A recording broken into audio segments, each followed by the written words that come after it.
안녕하세요. 저는 어렸을 적에 사람 사는 냄새가 한껏 풍기는 동네에서 살았었어요. 저희 부모님은 제가 어렸을 때부터 장사일을 하셨습니다. 원래는 아버지가 직장을 다니셨는데 그곳이 망하는 바람에 어느 날 갑자기 실업자 신세가 되셨었고, 그때는 두 달치 월급도 못 받으신 상태였죠. 엄마는 작은 공장에서 일을 다니셨었고요. 그랬던 두 분이 아버지의 갑작스러운 실직 사태에 직면하여 머리를 맞대고 고심을 하시다 결단을 내리셨어요. 그건 바로 장사를 해보시는 것이었어요. 도전을 하시기로 정하셨던 것인데요. 두 분은 그 이전까지 단 한 번도 장사를 해보신 적이 없었으며 비슷한 일을 경험해보신 적도 없었습니다. 오로지 도전 정신으로 나서셨던 거예요. 하지만 장사라는 것은 쉽게 볼 것이 아니었죠. 사람들의 지갑 한번 열게 만드는 게 이렇게나 어려운 일이었을 줄이야. 이게 절대로 가볍게 볼 일이 아니었구나. 아버지가 탄식하셨던 대로 사람들로 하여금 돈을 쓰게 만드는 것은 정말 힘든 일이었습니다. 예상과는 반대로 장사의 양상이 흘러가자 두 분은 금세 우왕좌왕하시게 됐다가 또 금세 좌절하시게 됐었고요. 한숨으로 밤을 지새우는 날도 많아졌습니다. 이미 그럴 때부터 예측되어 있었던 것이 바로 실패였고요. 받아들이기에는 너무나도 쓰라리지만 그렇다고 해서 이게 사실인 것을 부정할 수도 없었던 것이 손도 못 써보고 처참하게 실패를 하고 말았다는 결과입니다. 장사가 망하면 그것으로 끝이 아니더라고요. 돈을 못 벌어들인 것으로 그치는 것이 아니라 그만큼 손해를 봐온 것이 고스란히 전부 빚으로 남게 되었던 것입니다. 남겨진 빚 앞에서 부모님은 크게 절망하셨고 잠시나마 차라리 죽고 싶다는 생각도 하셨었다고 그러더라고요. 하지만 기나긴 인생에서 섣불리 끔찍한 선택을 내릴 수는 없었습니다. 절망에 가득 찼던 두 분의 눈에 들어왔던 존재가 있었으니 바로 저였고요. 두 분의 하나뿐인 자식이었습니다. 귀하고도 귀한 외동딸이었고요. 그래, 우리가 세영이를 생각해서라도 지금 이러면 안 되지. 어떻게든 살아봐야지. 어떻게든 극복해서 우리 딸 앞에서 부끄럽지 않은 부모가 되자. 여보, 나는 그렇게 다짐했어. 나도 마찬가지야. 다 때려치우고 싶기도 했지만 내 자식 새끼 보니까 차마 포기가 안 되더라. 세영 엄마, 우리 앞으로 더 열심히 해보자. 또 실패를 할 수도 있겠지만 그렇다고 해서 좌절하고 절망하고 포기하지만은 말자. 자식을 위해서 악착같이 버텨보는 거야. 부모님은 다시 일어서기로 하셨습니다. 여기서 멈출 수는 없다는 일념으로 일어나 움직이셨고요. 또다시 장사를 시작하실 참이었어요. 그때 양가 어른들의 반대에 부딪히기도 했다고 하는데요. 그 반대의 이유도 타당했던 것이 가뜩이나 지금 실패를 겪어서 어려운 상황인데 마이너스를 친 상황에서 억지로 또 해봤다가 또 망하면 그때는 아예 돌이킬 수 없게 된다는 이야기였습니다. 걱정과 염려가 크셨던 것이죠. 부모님 또한 그런 점들은 고려를 하고 계셨어요. 하지만 두려운 마음들은 떠안으신 채 다시 장사의 길을 걸어보기로 하셨던 것은 일반 직장을 다니는 것으로는 빚을 갚고 상황을 타개하기가 어림도 없어 보인다는 이유 때문이었습니다. 저희 부모님 말고도 실제로도 많은 분들이 이러한 이유 때문에 장사가 실패해도 다시 또 장사에 도전을 한다고 그러시더라고요.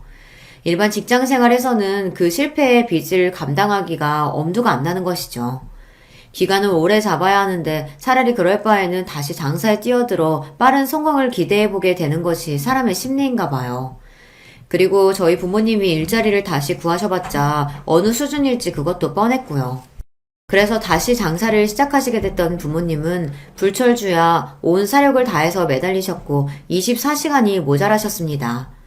저는 부모님이 다시 장사를 시작하셨던 그때부터 외할머니의 손에 자라게 됐었어요. 그 당시에 차로 1시간 정도 달리면 도착하는 거리에 있었던 외할머니 댁은 이웃들 간의 정이 넘쳐 보이는 그런 동네에 자리하고 있었습니다.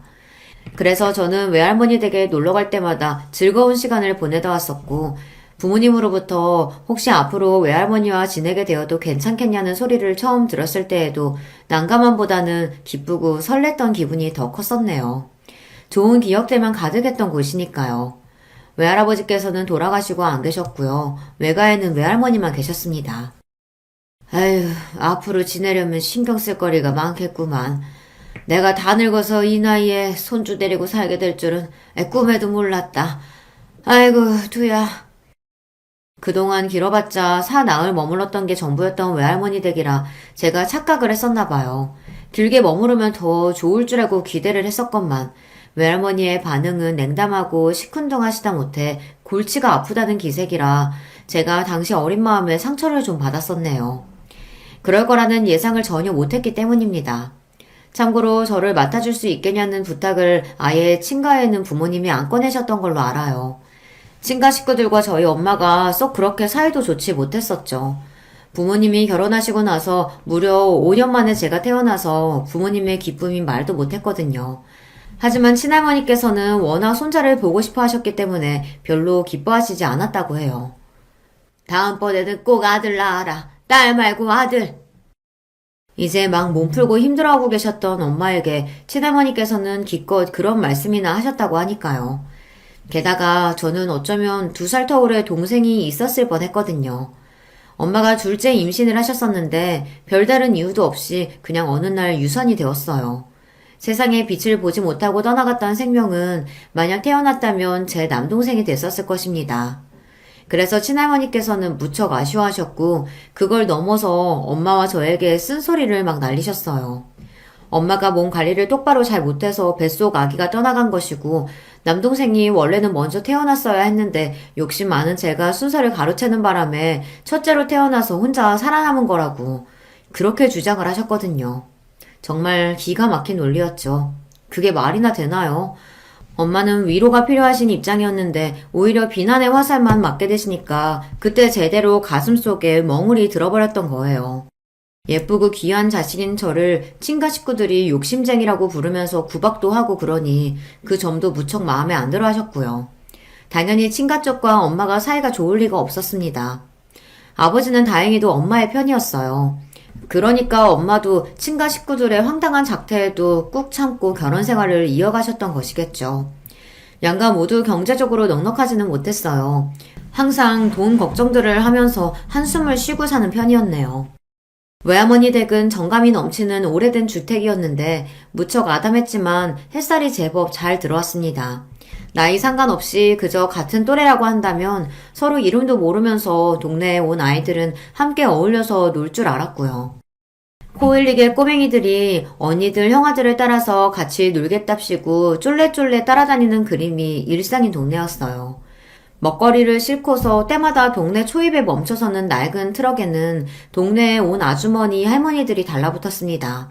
그러면서 자연스레 서로 대화도 나누었고 안부도 물었으며 때로는 각자 구매한 것들을 반씩 나눠 가지기도 하였어요. 정말이지 사람 사는 냄새가 흐뭇하게 풍겨오는 동네였죠. 지금은 지방 시골이라 하여도 정말 찾아보기 힘들어졌고 특히나 제가 살고 있는 서울의 조용한 동네에는 트럭 장수를 전혀 볼 수가 없는데요. 그 시절에는 왜 그렇게 다양한 것들을 트럭에다 싣고 다니며 팔았는지 모를 일입니다. 구경하는 재미도 넘쳤던 것 같아요. 영준이네 엄마가 또 이렇게 먹을 거 갖다 줬구먼. 콩나물을 많이 샀다면서 아주 한 움큼을 주고 가버렸네. 콩나물이요? 그럼 또 콩나물 반찬 먹는 거예요? 저는 콩나물 그만 먹고 싶은데. 이것이 어디서 투정을 부리려고 들어? 어디서 땡깡질이야? 너 그 주댕이 얼른 닫지 못해? 외할머니께서는 곧잘 버럭하시며 혼을 내시던 분이었어요. 같이 살게 되기 이전에는 몰랐던 할머니의 호랑이 같은 면모에 저는 깜짝깜짝 놀랄 때가 많았습니다. 조금만 툴툴거려도 외할머니께서는 제가 그러는 꼴을 못 보셨죠. 저는 부모님으로부터 별로 혼이 안 나본 아이였기 때문에 처음에는 외할머니의 꾸중과 잔소리가 얼마나 낯설고 당황스러웠던지 모릅니다. 무섭게 느껴질 때도 많았네요. 제가 외할머니의 일상에 얹어진 짐덩어리, 돌덩이일까봐 그런 생각이 들기 시작해서 한때는 우울하게 지냈었죠. 하지만 제가 눈칫밥을 먹으면서 눈알만 조용히 굴리고 있으면 유독 고기 반찬을 해주시고 밖에 나가서 맛있는 과자 한 봉지 사 먹으라고 하시며 제 손바닥에 동전 하나를 올려 놓아주셨던 분이 바로 외할머니셨습니다. 그런 과정이 반복되면서 저는 자연스레 깨닫게 되었던 것 같아요. 외할머니께서 말씀만 좀 투박하게 하실 뿐이지 잔정이 많으신 분이라는 것을요. 본심으로는 저를 많이 아껴주고 계신 분이라는 걸 알게 된 이후로는 저도 좀 더 할머니와 지내는 것이 편해졌던 기억이 납니다. 하지만 자라나는 아이한테서 부모보다 더 우월될 수 있는 존재가 어디에 있겠나요? 저도 당연히 부모님과 같이 사는 생활이 그리웠고 언제 다시 같이 살 수 있을까 싶었습니다. 그렇게나 오래 제가 부모님과 떨어져 살 거라고는 처음에는 상상하지 못했죠. 중학교에 올라가던 무렵 그때 저는 부모님과 다시 같이 살게 될 줄 알았는데요. 하지만 아니었어요. 부모님은 여전히 바쁘셨고 일상에 허덕이며 지내고 계셨거든요. 심지어 저는 외할머니와 지내면서 고등학교까지 올라갔습니다. 그때쯤 되니까 더 이상 부모님과 같이 사는 것이 간절하지가 않더라고요. 그리고 부모님과 같이 살던 때가 어땠었는지 그 기억도 가물가물한 느낌이었습니다. 그냥 처음부터 쭉 외할머니와 함께 지내온 거라는 착각마저 들 정도였죠. 제가 고등학교를 다니던 그때가 되어서야 부모님은 본격적으로 돈을 벌기 시작하셨답니다. 그러니 얼마나 지난 세월이 인고의 과정이었겠나요. 차마 말을 못 전하셔서 그렇지 무척이나 힘들고 괴롭고 지치는 여정이셨던 것입니다. 그런 것들을 다 지나오시고 드디어 비로소 돈을 착착 벌기 시작하신 부모님이었고 저 또한 마음이 놓이면서 뭉클해지더라고요. 외할머니 또한 흐뭇해하시고 안심하시는 눈치였습니다. 부모님을 포함해서 다들 저에게 대학은 꼭 가라고 그러셨어요. 대학이 별로 중요하지 않다고 말을 해주는 어른은 단 한 명도 없었죠. 저는 이른 취업을 노리고서 전문대를 처음에는 생각하고 있었는데요. 부모님이 무조건 4년제는 가야 한다고 그러셔서 막판에 목표를 바꿨었네요. 덕분에 수험생활의 막바지를 정말 코피를 쏟을 기세로 열심히 공부를 했었고요. 말도 못하게 힘든 시간이었으나 결과적으로는 그럭저럭 괜찮은 4년제 대학교에 갈 수 있었으니 다행이었습니다. 제가 4년제 대학에 합격했을 때 깜짝 놀랐던 게 양가의 열띤 반응들 때문이었어요. 모두가 좋아했어요. 그제서야 저는 신과 외가 가리지 않고 그때까지 대학을 나온 사람이 한 명도 없었다는 사실을 알아차릴 수 있었던 것 같아요. 소위 가방끈이 짧은 사람들만 즐비해 있었죠. 그러면서 은근하게 다들 학벌 콤플렉스를 가지고 있었던 모양입니다. 제가 꽤 괜찮은 4년제 대학에 입학했을 때 질투를 하지 않고 모두 기뻐해 주었다는 게 지금 와서 괜히 웃음이 지어지네요.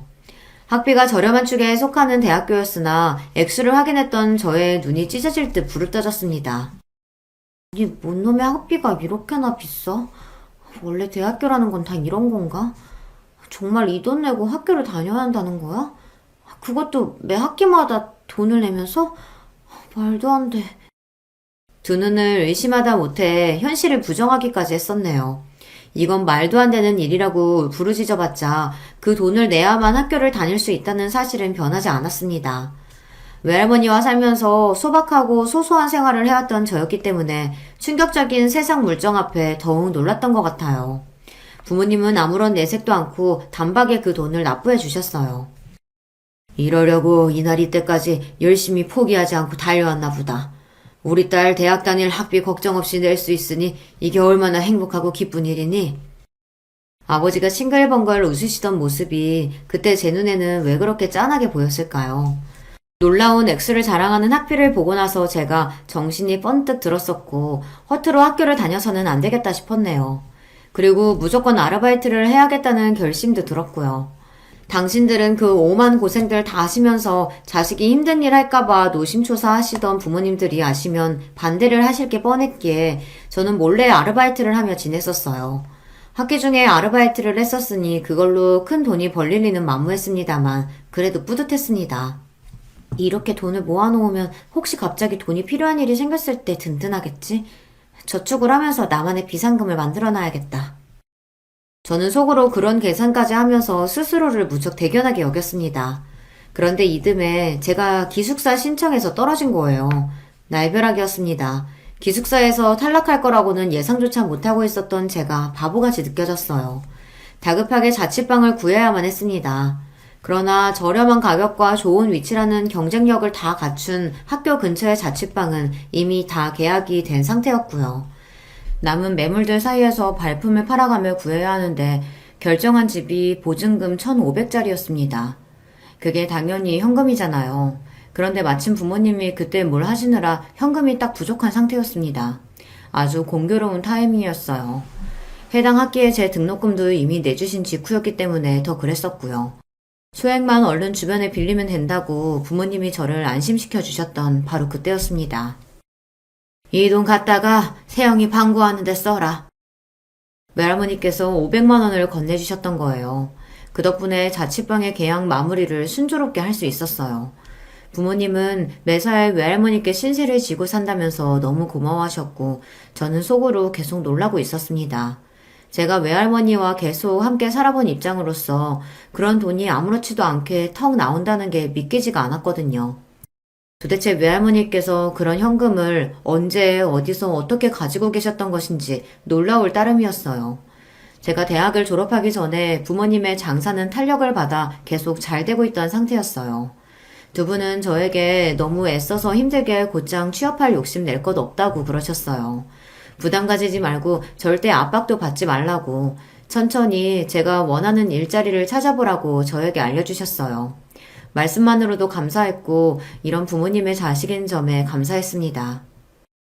이제는 아무 걱정도 없어. 힘든 시간은 다 지나갔고 이제 모든 게 넉넉해서 아주 살만해. 어머니가 너스레를 떠시는 모습이 보기 좋았습니다. 그러나 저는 엄마의 얼굴에 자리 잡은 주름에서 고생의 흔적을 발견하였습니다. 아버지가 어느새 참 많이도 늙으신 것 같다는 생각 역시 들었고요. 대학을 졸업하고 사회생활을 하기 위해 첫 발을 내디디려던 그 시점에 있던 저의 심장이 철컥 내려앉았습니다.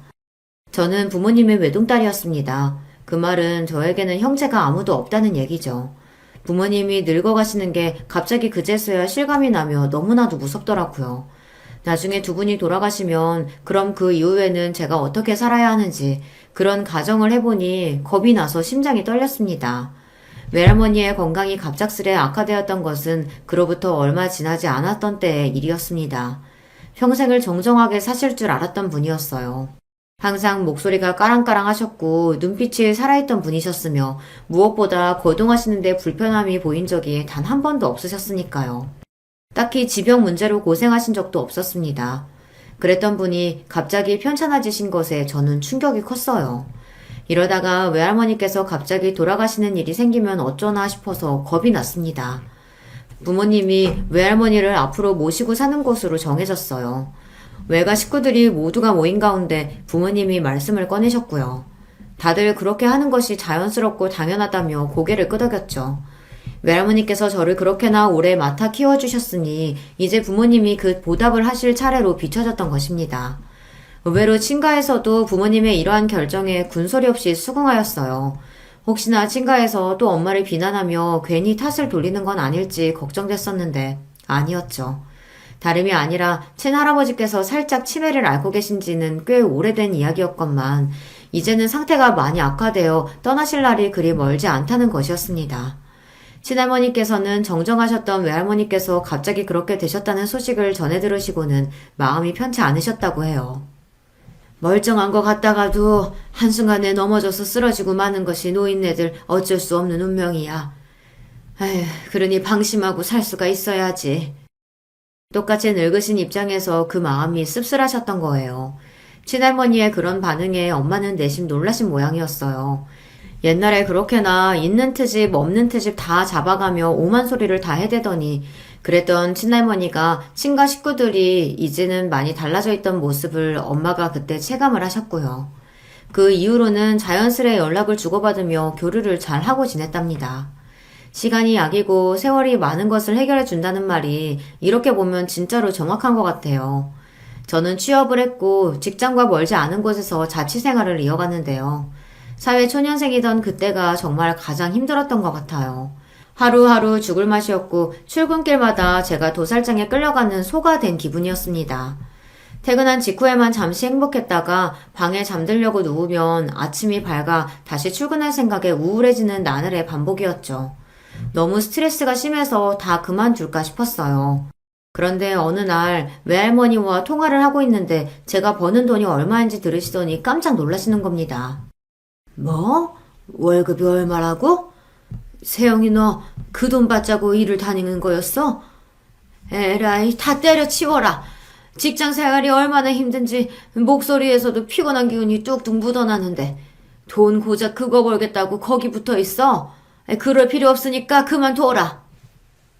제가 대학도 제법 잘 나왔고 들어간 직장도 어디 이름 모를 작은 것도 아니건만 겨우 월급이 그 정도밖에 안 된다는 것에 할머니께서는 많이 놀라신 모양이었어요. 부모님도 제 용돈만 아시고서 액수를 그렇게 생각하시고 계셨다가 세금을 제하고 제가 실제로 받는 월급을 들으시고는 기가 막혀 하셨습니다. 힘들면 언제든지 그만두라고 하셨어요. 그렇게 고생 안 하고 그냥 당신들에게 기대며 아무것도 안 하고 지내도 괜찮다고 부모님께서 진심으로 말씀을 해주셨던 순간 저는 정신이 번쩍 들었습니다. 눈이 오나 비가 오나 부모님은 장사를 하기 위해 매일같이 일을 하셨었죠. 생업이었으니까요. 무조건 해야만 했었으니까요. 그 어떤 것도 핑곗거리로 작용하지 않았습니다. 그런 고생을 수도 없이 하시며 살아오신 부모님이었는데 자식인 제가 너무 나약하게 굴었습니다. 저만 없었어도 부모님이 그렇게까지 무리를 하며 살지는 않으셨을 것 같더라고요. 자식인 저를 위해 그토록 애를 쓰셨던 거죠. 바보같이 약해 빠져있던 저는 그제서야 정신을 차리고서 마음을 강하게 먹었습니다. 사실 일이 힘들면 어떻게든 버텨보지만 인간관계가 힘들면 버티는 것이 한계가 있는 거잖아요. 저도 그랬어요. 직장 내에서 상사 때문에 그토록 괴롭고 스트레스를 받았던 것인데 이제는 강한 정신력으로 제가 스스로를 무장시켰습니다. 상사가 그 어떤 헛소리를 짓거려도 오늘도 걔가 짖는구나 하는 자세를 가지고 대수롭지 않게 여겼네요. 아등바등 발버둥 치는 것을 그만뒀더니 제 태도 자체가 초연해지더라고요. 그러다 보니 저를 다들 어리고 만만한 여사원으로 여겼었다가 슬슬 저를 향해서 말을 함부로 못하기 시작하더라고요. 자신감을 찾은 저는 퇴근하고 집에 가자마자 온 기력을 잃고서 퍼질러져 있었던 일과도 청산했습니다. 퇴근하고 나서 1시간씩 자격증 공부를 했어요. 주말에는 일부러 약속을 하나씩 잡고서 사람을 만나며 인맥 관리에도 신경을 썼고요. 세상 돌아가는 것도 구경하고 공부하였습니다. 그런 과정들이 모여서 저는 이직을 하게 됐는데요. 당연히 전에 다니던 곳보다 수준이 더 좋은 곳이었고 급여 수준은 훨씬 더 상향이 됐습니다. 제가 이직을 하고 나서야 그걸 부모님께 알려드렸는데요. 기뻐하시는 것보다도 제가 혼자서 여태 준비를 다 했다가 그런 성과를 냈다는 것 자체에 많이 놀라시더라고요. 외할머니께서는 엄청 좋아하셨습니다. 건강이 허락하지 못해서 덩실덩실 일어나 춤을 추지 못한 게 아쉽다고 말씀하셨고요. 저는 가슴 한구석이 시큰해졌어요. 외할머니께서 더 많이 나이를 잡수시기 전에 이왕이면 제가 결혼을 하는 모습까지 빨리 보여드리면 좋겠다는 생각이 들었습니다. 그런 생각을 했던 덕분일까요? 저는 이직을 하고 나서 반년째 인연을 만났어요. 좋은 직장을 다니고 있었기에 고학력자인 남자를 소개받을 수 있었던 것 같아요. 바로 제 남편 이야기랍니다. 남편은 대학원까지 나온 사람이에요. 남편이 말하기를 대학원을 나온 것 때문에 주변에서 집에 돈 많냐 하는 시선을 많이 받아봤다고 하더라고요. 사실 나는 어렸을 적에는 그런 눈초리를 받아봤었거든. 집에 돈이 많냐는 궁금증이 담긴 시선들 말이야. 그게 사실이기도 하고, 근데 사실이 아니기도 하고.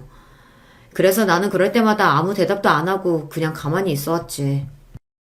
남편과 연애를 이어가던 저는 어느덧 결혼이라는 관문을 앞두게 되었었고 시댁의 이모저모는 그때 본격적으로 들어서 알게 됐었죠.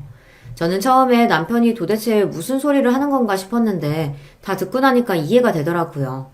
시댁 집안의 돈 자체는 많은 편이었으나 시아버지께서 지독한 구두쇠라는 것이었습니다.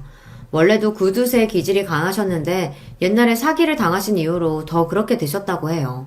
그 사기에서 큰 돈을 잃으셨던 건 아니었고 따지고 보면 소액이었다고 하는데 아무튼 그 일이 계기가 되어 돈에 관해서는 더욱 경계심을 가지게 되셨던 것이에요. 돌아가신 시어머니께서도 역시나 생전에 똑같이 구두쇠셨다고 합니다.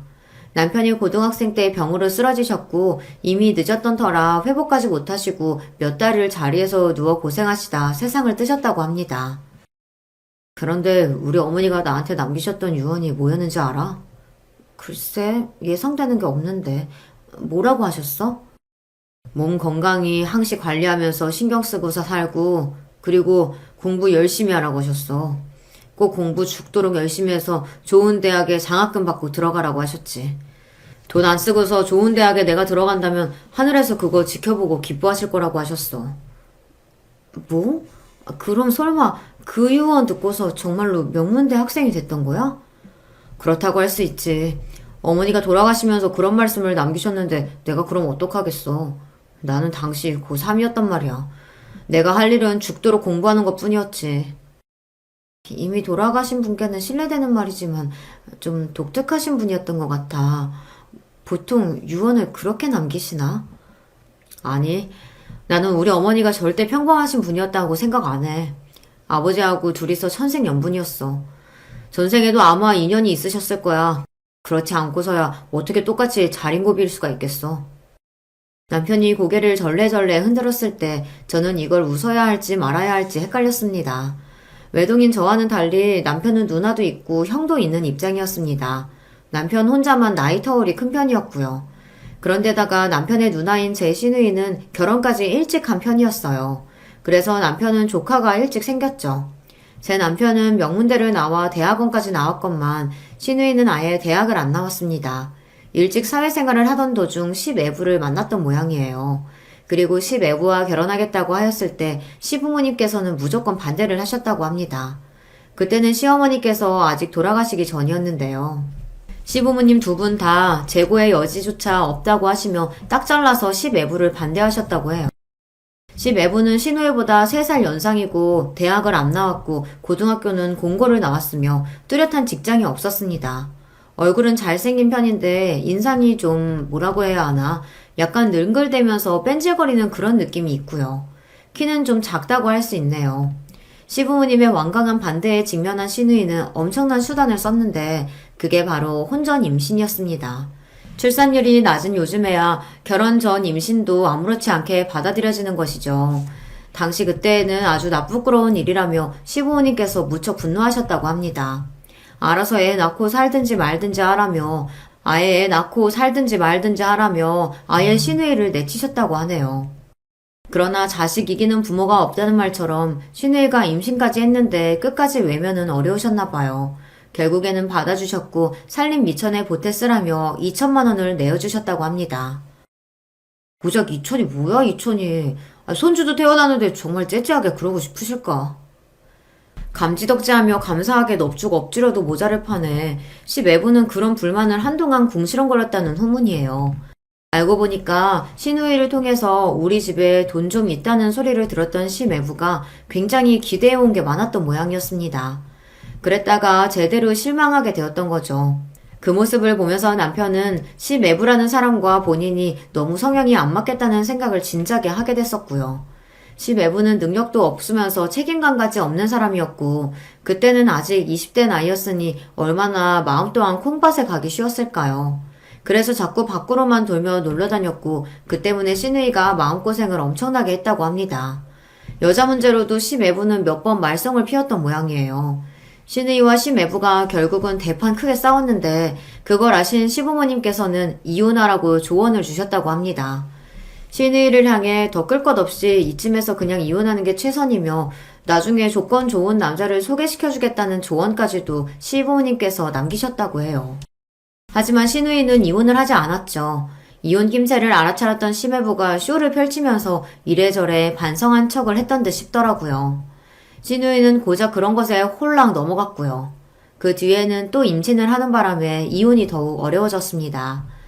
시누이 부부가 애만 셋입니다. 시어머니께서 돌아가시기 직전까지 시누이를 향해 정신 못 차리고 산다며 그렇게나 잔소리를 하셨다고 하는데 왜 그러셨는지 이야기만 들어도 이해가 가네요. 시숙은 무난한 4년제 대학을 나온 인물인데 굳이 대학 수준을 따져보자면 제가 나온 대학이 한 단계 정도 높다고 볼 수 있습니다. 그리고 시숙의 부인이 되는 제 손윗동서가 시애부의 아는 사람의 여동생이라고 하네요. 그렇게 연결이 되어 있었던 거예요. 그런 배경이 있어서 그런지 묘하게 네 사람이 한 통속으로 얽혀서 잘 어울려왔다는 것이 남편의 설명입니다. 동서도 고졸이었고 콜센터 상담원으로 쭉 일을 해오고 있었어요. 일터는 몇 번 바뀌었다는 것 같았지만 하는 일은 언제나 콜센터의 상담원이었더라고요. 시누이, 시애부 그리고 동서까지 세 사람은 객관적인 요소만 봐도 엇비슷하다고 할 수 있었는데요. 시숙은 좀 달랐거든요. 대학 나와서 취업도 아주 평범한 회사로 들어갔었고 한번 이직을 했는데 마찬가지로 무난한 회사에 연봉 수준도 보통이었다는 것 같았고요. 하지만 동서 때문인지 시숙 역시 함께 잘 어울려 지내온 걸로 보였다고 해요. 남편이 느끼기에는 그랬다네요. 동서가 기본적으로 말을 아주 잘했고요. 아부는 더 잘 떨었고 노련했어요. 저희는 집안에 어머님이 안 계시니까 형님이 대장이죠. 저는 형님을 제가 잘 모셔야 한다고 생각해요. 신우이한테 사탕 발림을 정말 잘해왔다고 하더라고요. 신우이는 귀가 팔랑귀였기 때문에 그런 것에 잘 넘어갔습니다. 하지만 결국 원하는 방향대로 이뤄내는 건 동서였다고 하니까요. 동서가 한 수 위였다고 보이네요. 남편은 자기 누나 부부와 형 부부와 원치 안 친했습니다. 딱히 만날 일도 없었고 성격도 워낙 달랐고요. 그리고 남편이 혼자서 독보적으로 대학원까지 나오고 직장까지 폼나는 곳이었으니까요. 알게 모르게 시샘을 받아왔어요. 그런데다가 저 같은 멀쩡한 대학 나와서 직장 좋은 곳 다니고 친정이 장사를 오래 해놔서 집에 돈도 좀 있는 것 같고 이런 여자가 남편하고 결혼을 하였으니 그 네 사람과는 더욱더 거리감이 느껴지게 되었습니다. 하지만 남편은 이 부분을 전혀 아쉬워하지 않았어요. 그건 저 역시 마찬가지였고요.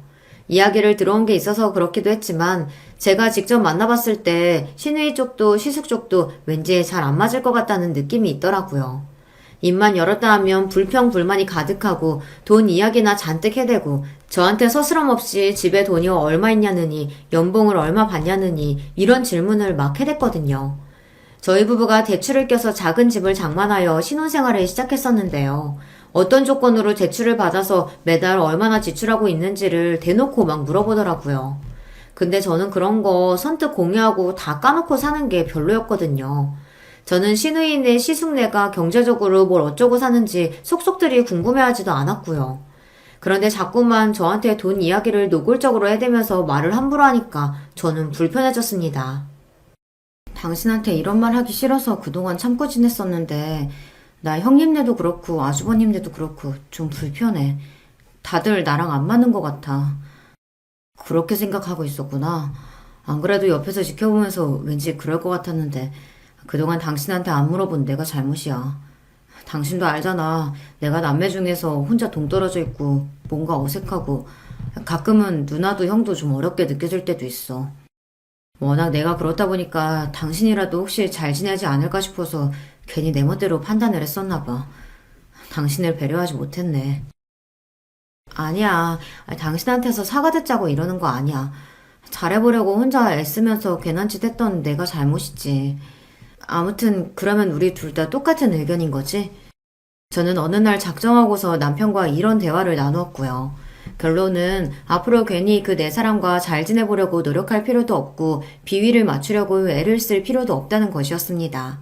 자기들끼리만 쿵짝이 잘 맞았기 때문에 남편은 진작부터 뻘쭘하게 떨어져 나와 있던 파편 같은 존재였어요. 그리고 제가 새로 등장했지만 달라질 건 없었죠. 저도 남편과 결이 비슷한 사람이지 그 네 사람과 맞는 스타일은 전혀 아니었으니까요. 그래서 남편과 상의를 마친 뒤에는 쓸데없는 신우이와 동서에게 꼬박꼬박 문자 답장을 하며 대화를 이어나가고 가기도 싫은데 괜히 초대에 응해서 시간을 내고 이런 짓을 그만뒀습니다. 그랬더니 그쪽에서 저한테 굳이 연락을 안 하더라고요. 둘 다 똑같이 짠 것처럼 저에게 문자 한 통을 안 하길래 둘이서 함께 제 욕을 신나게 했겠구나 하는 짐작이 들었습니다. 아니나 다를까 얼마 후에는 신우이가 남편한테 싸가지 없는 네 와이프 단속 좀 잘하고 살아라 이런 식의 문자를 남겼습니다. 여태까지 남편은 드센 자기 누나 형한테 눌려서 조용히 살아온 사람이었기에 굳이 거기다 대고 화를 내지 않았고요. 그저 알겠다라는 대답을 보냈을 뿐입니다. 저는 잘했다고 해줬네요. 저희 부부가 저희끼리만 지내고 싶다는 의사를 내비쳤음에도 후폭풍이 거세지 않았던 것은 아무래도 재산 문제 때문이었을 겁니다. 앞서 밝혔듯이 도대체 얼마인지는 모르겠으나 시댁에는 재산이 있었고 시아버지께서는 지독한 구두세셨죠. 물건 하나도 그냥 사시는 법이 없으며 그냥 버리시는 법은 더 없는 분이셨습니다. 굉장히 무뚝뚝하셨고요. 인상에서부터 경계심 어린 눈빛이 장난 아니셨어요. 제가 결혼한다고 했을 때 저희 부모님은 만감이 교차해서 눈물을 글썽이셨고 결혼식장에서도 감정이 벅차올라 어쩔 줄 몰라 하셨는데 반면 시아버지께서는 저랑 남편이 시댁에 손 벌리는 일 없이 알아서 결혼을 잘할 수 있다고 말씀드렸을 때 그저 마음에 든다는 듯 고개를 끄덕이셨을 뿐이었어요. 그리고 결혼식장에서도 마치 군 장교처럼 카리스마 넘치는 모습으로 계셨던 게 전부였습니다. 직설적으로 표현을 해보자면 저는 시아버지와 친근한 사이가 아니었습니다. 어디 저만 그랬나요? 다른 사람들도 마찬가지였죠. 신우이하고 시숙은 시아버지 앞에서 이런저런 소리를 잘 늘어놓는 자식들이긴 했어요. 그렇지만 애틋해 보이진 않았습니다. 막내인 남편은 자기 부친을 어려워했고 거리감을 느껴온 바였고요. 신우이는 시숙네와의 활발한 교류를 그만둔 이후로 시아버지를 뵙기 어려워졌어요. 굳이 찾아가서 배워야 하는데 신우이네가 시댁 바로 옆 동네에 살고 있었거든요. 거기서 30분 거리가 시숙네였고요. 다시 거기서 1시간 떨어진 곳이 저희 부부의 집이었습니다. 신우이하고 동서가 틈만 나면 시댁 근처에서 알짱거리며 커피 한 잔씩 나눴기 때문에 괜히 그쪽에 갔다가 걸려서 트집을 잡히고 싶지 않았네요. 남편이 말하기를 돈 좀 달라고 그 넷이 자꾸 기웃거리며 시아버지께 알람방귀를 끼고 헤어를 해봤자 별 소용 없을 거라고 했습니다. 시아버지께서는 보통 분이 아니시기에 꼬장꼬장함으로 스스로를 무장하고 딱 버티고 서 계신 거예요. 넷이 앞으로 얼마나 오래 더 덤벼들든 시아버지께서 돌아가시기 전에는 백기를 드시는 일이 없을 거라는 게 남편의 예상이었습니다. 태산처럼 보이는 근엄하고 어려운 존재의 시아버지, 그리고 한편의 총극 같은 네 사람까지 시댁은 독특한 것처럼 느껴졌네요. 저는 시댁 재산 이야기에는 관심이 없습니다. 자기 누나 형 때문에 진작에 집 재산 문제에 관심을 버렸던 남편 역시도 마찬가지였기에 저희끼리 잘 지냈어요. 친정 부모님은 이제 장사 쉬엄쉬엄 하시면서 외할머니를 잘 모시고 지내셨고 친가와 어느새 활발히 왕래 또한 하고 계셨기에 은근히 바쁘셨습니다. 당시 저희 신혼집과 거리가 꽤 떨어져 있었기 때문에 시간에 맞춰서 뵙는 게 어려웠었네요. 꼬박꼬박 연락은 잘 드렸었고요.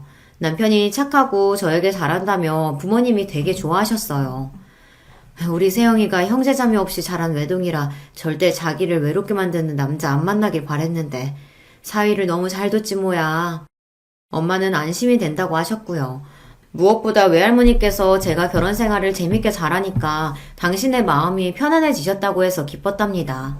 그러던 어느 날 남편이 충격에 빠진 얼굴로 시아버지께서 병원에 들어가셨다는 이야기를 하더라고요. 신우이한테서 전해 들었다고 했어요. 입원을 하신 거야? 왜? 어디가 편찮으셔서? 그게 병원이 정신병원이라네. 뭐? 지금 뭐라 그랬어? 정신병원? 아버님이 무슨 정신에 문제가 있다고? 그제서야 제가 화들짝 놀랐습니다. 그리고 남편의 추측을 들었는데요. 계속해서 도를 넘는 자식 내외들의 행태에 시아버지께서 머리 끝까지 화가 나셨고 분통을 터뜨리셨는데 그런 모습들을 토대로 그 네 사람이 시아버지의 상태가 이상하다는 거짓 증거를 만들고 작당을 해서 정신병원에 집어넣어버렸다는 것입니다. 저도 그렇게밖에는 생각이 안 되더라고요. 그래서 신우이를 직접 찾아가서 따져 물었더니 그런 거 아니라고 잡아뗐어요. 지난 몇 달 사이에 시아버지의 정신 상태가 이상해진 거라고 하였습니다. 저를 만만하게 봤는지 그딴 거짓말을 계속 늘어놓길래 물러서지 않고 솔직히 말하라며 밀어붙였어요. 그랬더니 발끈하면서 결국 실토하더군요. 그래! 나이 처잡수시고 욕심 못 내려놓고 돈 안 내놓길래 열받아서 정신병원 보내버렸다. 그러고도 사람이에요? 자식 맞아요? 어떻게 그런 짓까지 할 수가 있어요? 화가 나서 몸이 떨리더군요. 신우이는 정신병원 아이디어는 동서가 낸 거라고 했는데 핑계가 아니라 정말로 그랬을 것 같더군요. 저는 경멸 가득한 눈빛으로 신우이를 쏘아봐 주었습니다. 정신 차리고 사세요. 진짜 정신병원에 가야 하는 건 당신들 같으니까. 그만 천박하게 사시고요. 진짜 수준 낮아서 상종을 못하겠네. 신우이는 얼굴이 벌개졌지만 본인이 저지른 만행이 쪽팔리긴 한지 입을 꾹 다물었습니다. 저는 집에 도착하자마자 남편에게 시아버지를 당장 빼오자고 말하였어요. 당신이 친자식인데 왜 못해? 그리고 거기 뒷돈 먹기로 유명하다며. 그러니까 우리가 얼른 아버님 빼내드리자. 아직도 충격에 빠져 기가 죽어있던 남편을 제가 설득시켰고 현금 다발을 찾아서 정신병원으로 향했습니다. 망설임 따위는 없었어요. 만약 누가 제 할머니를 멀쩡하신데 치매라고 속이며 시설에 넣어버린다면 그런 상상만 해도 소름이 끼쳤거든요. 절대 가만히 있을 수 없었고 병원 측에 단호하게 굴며 시아버지를 퇴원시키겠다고 했습니다. 그러면서 준비해간 돈도 쥐어주었는데 그건 바로 입막음을 위한 것이기도 했습니다. 신우이 시숙 측에는 절대 알리지 말아달라고 했거든요. 고마워서 어떡하냐. 이 은혜를 어찌 갚을까? 역시나 시아버지께서는 멀쩡하셨습니다. 그 모습에 너무 슬퍼지더군요. 사람이라면 응당 이렇게 해야죠, 아버님. 아버님, 앞으로 저희가 모실게요. 그동안 저희가 너무 부족했어요. 죄송해요. 제가 의연하게 말씀드렸고 옆에서 남편은 눈물을 닦느라 여념이 없었네요. 시아버지께서는 저에게 주고 싶으신 게 있다며 당신의 집 서랍장에 뭔가를 가져와야 한다고 그러셨습니다. 그래서 남편이 야심한 시각에 슬쩍 시아버지 댁에 들어가 서랍 속 서류를 하나 챙겨왔어요. 정말 별거 아닌 어떤 주소지에 관련된 서류였습니다. 시아버지께서는 볼펜으로 서류에 뭔가를 적으신 뒤 말씀하셨죠. 너희 둘이서 거기 가봐라. 이왕이면 당장 바로 다녀오면 더 좋고. 허투루 그런 말씀을 하실 분은 아닌 것 같았고 남편 역시 살면서 시아버지로부터 이런 소리는 처음 들어본다고 하면서 즉시 움직여보는 게 좋겠다고 했습니다. 도착한 곳은 시골 깡촌의 오래된 주택이었죠. 녹슨 대문을 두드리자 안에서 어떤 시아버지 또래의 아저씨가 나오셨는데요. 제가 들고 있는 서류를 보시고 놀라시더니 시아버지와 통화를 시켜줄 수 있냐고 하셨습니다. 그래서 그렇게 해드렸고 이런저런 대화를 나누시더니 통화를 끝냈을 땐 아저씨의 얼굴에 미소가 걸려 있었습니다. 나는 여기 관리인입니다. 챙겨가실 게 있는 쪽을 안내해 드릴게요. 실내를 가로질러야만 작은 뒷마당으로 나갈 수가 있더군요. 뒷마당에 자리한 작은 창고를 아저씨가 자물쇠로 문을 열자 그 안에 잡동사니가 쌓여 있었습니다. 시골에서 흔히 볼 수 있는 것 같은 물건들 뿐이었는데 그것들을 치워보니 웬 견고한 상자가 있더군요.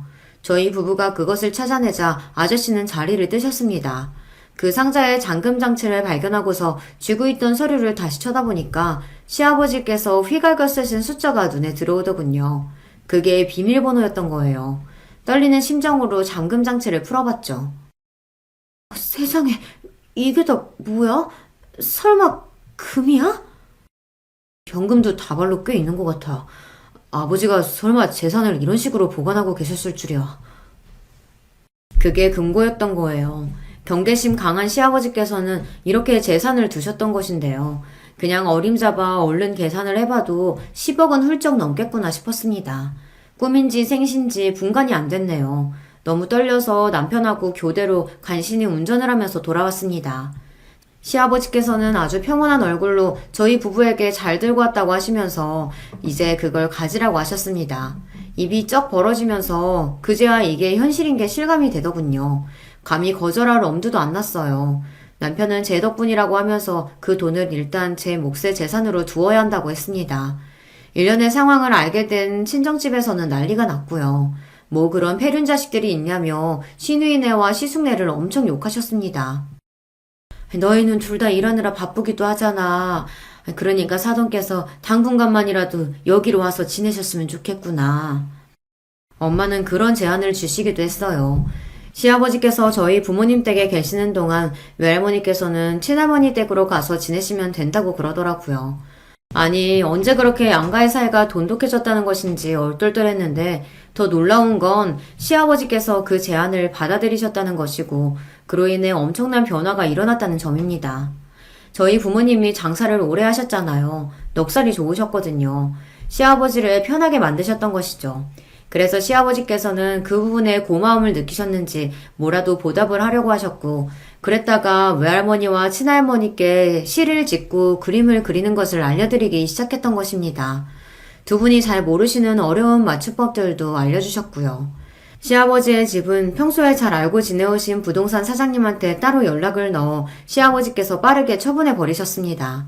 집이 팔리고 누가 이사를 들어오자 그 네 사람이 그제야 상황을 눈치챘습니다. 당장에 저희 부부에게 연락을 해선 시아버지로부터 돈 받았냐고 따져 묻더라고요. 아니요. 아버님은 막대한 재산 같은 거 없으셨어요. 자존심 때문에 그동안 말씀 못하셨다고 하더라고요. 제가 준비해놓은 대답을 듣고서 네 사람은 모두 허탈해하였어요. 그동안 헛수고와 헛된 기대를 했다며 굉장히 허무해하길래 시아버지께 죄송하진 않냐고 물었더니 코웃음이나 치더군요. 시아버지 쪽에서 먼저 재산이 있는 척 굴면서 자식들에게 잘못을 했으니 본인들의 잘못도 그냥 공평하게 퉁치면 되는 것이라고 했습니다. 일단 역겨운 인간 말종들과는 당장의 연을 끊었네요. 남편도 무척 후련해 하였어요. 친정 부모님 사시는 곳에 멀지 않은 동네에 아담하고 깨끗한 빌라에서 시아버지께서 지내기로 하셨어요. 노인들을 상대로 공부를 가르쳐주는 좋은 양반이라면서 시아버지를 볼 때마다 동네의 어르신들이 무척 반갑게 인사를 건네셨답니다. 처음엔 그런 것들을 어색해 하셨던 시아버지께서는 점차 자연스레 인사를 받아주셨고, 그제서야 사람들과 어울려 지내는 법을 배우신 거예요. 이런 건 돈으로도 못 사는 거였어. 정말 고맙다. 멋쩍어 하시면서도 저희 부부를 향해 그런 마음도 곧잘 표현하셨고요. 점점 인상이 환해지셨어요. 고집스러워 보였던 눈매도 부드러워 보이게 되었고, 저희 부부가 첫 아이를 낳았을 때 시아버지께서 얼마나 손주를 잘 봐주셨던지 모릅니다. 덕분에 저는 사회 경력 안 끊기고 제가 하고 싶은 일 쭉 이어서 할 수 있었죠. 돈이 돈을 부르는 법이라고 하더니 시아버지의 재산을 받은 이후로는 경제적으로 너무나도 풍족해져서 하루하루 감사하며 살게 됐답니다. 그렇게나 속물적으로 굴었던 그 네 사람은 결국 돈 욕심을 부리며 이상한 투자에 뛰어들었다가 전부 망한 모양이었지만요. 자업자득이라 별로 놀랍지는 않았네요. 안녕하세요, 여러분. 저는 서울 사는 50대 여자입니다. 이제 곧 가을이 온다고 하는데 다들 잘 지내고 있으세요? 저는 가을을 맞이해 사랑하는 두 딸과 여행을 준비하고 있습니다. 그러다 시간이 남아 이렇게 사연을 제보하게 되었어요. 사람의 인생이라는 것이 참 어떤 일이 일어날지 아무도 모르잖아요. 저 또한 사연 많은 인생을 보냈습니다. 오늘은 그런 제 인생에서 잊지 못할 사연을 제보하려고 해요. 그럼 바로 시작하겠습니다. 저는 서울에서 태어나고 자란 서울 토박이입니다. 그리고 친정아빠가 집안 대대로 사업하는 집안이라 아주 부유하게 자랐어요. 제가 스스로 여유롭게 자랐다고 할 정도로 부잣집이었습니다. 아예 부자로 동네에서 유명할 정도였어요. 세대 특성상 우리 세대인 기성세대에는 참 힘든 사람이 많았거든요. 그런데 거기에 저는 전혀 해당 사항이 없습니다.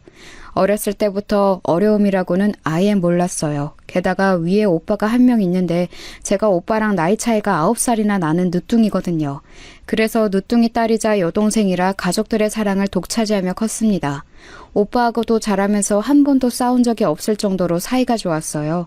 집에 여유가 넘치는 만큼 가족들은 서로에 대한 사랑도 넘쳤습니다. 그래서 어린 시절을 생각하면 항상 입가에 미소가 지어질 정도로 행복한 기억만 가득해요. 자상하고 따뜻한 아버지와 사랑이 많아 웃음이 많은 어머니까지 아주 부족한 게 없는 어린 시절을 보냈습니다. 그러다 어머니가 제가 중학교에 입학하자 병으로 갑자기 돌아가셨어요. 그때 너무 큰 충격을 받았습니다. 행복한 우리 가족의 첫 번째 불행이었죠. 어머니가 돌아가시고 오빠와 아빠와 저는 서로를 위로했고 의지하며 살았습니다. 셋이 부둥켜 안고 울었던 밤도 많았어요. 그래도 그렇게 슬픔을 털어내니 견딜 수 있었습니다. 저는 피아노를 전공했는데 아빠는 제가 세계적인 피아니스트가 되길 원하셨어요. 그래서 전국에서 내노라 하는 유명한 교수들을 집으로 부르셨습니다. 개인 수업도 매일 집에서 편하게 받았고 아낌없는 지원을 해주셨어요. 그래서 대회에 나가 상도 많이 탔고 그걸로 서울에 있는 대학에도 입학할 수 있었습니다. 그리고 대학에 입학해서 저는 남편을 만나게 되었어요. 남편은 같은 대학에 다니던 남자였는데 미팅으로 만났습니다. 처음 사귀는 남자친구였는데 그때는 남편과 결혼할 줄은 전혀 몰랐어요. 참 자신감이 넘쳤고 야망도 넘쳤던 남편은 우리 집의 사정을 듣고 저에게 헌신적으로 굴었어요.